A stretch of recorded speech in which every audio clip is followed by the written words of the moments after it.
فلسنا في حيرة مهما نزلت النوازل واستجدت المستجدات، لسنا في حيرة.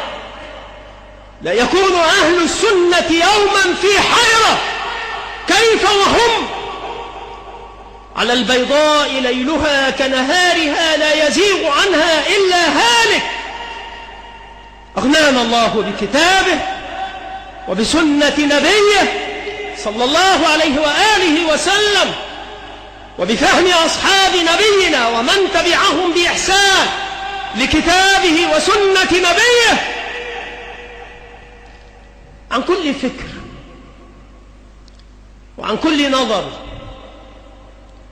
وعن الفلسفة والكلام وعن شخشقة البيان، إذ الحق واضح لائح لا يشتبه وعليه نور، ويهدي الله إليه من يشاء. نسأل الله أن يهدينا والمسلمين أجمعين إلى الحق الحقيقي بالاتباع والصراط المستقيم، إنه تعالى على كل شيء قدير. وصلى الله وسلم على نبينا محمد وعلى آله وأصحابه أجمعين.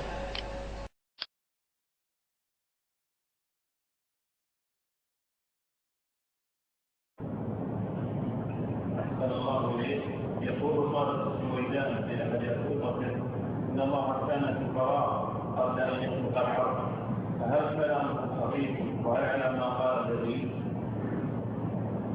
الكفار بالسودان ما هو من أهل هذا الشأن ولا له حق يتكلم في هذه الأمور الصعبة، وهو ليس عنده تخصص فيها ولا معرفة.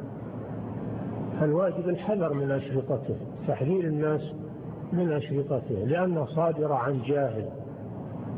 من أين أخذ العلم وين تعلم؟ وين يقولون إن تخصصه فيزياء، تخصصه بالفيزياء، فهو جاهل وجد هذه الأشرطة وصار يملاها بما يقدر عليه من الهذيان بدون علم وبدون بصيرة.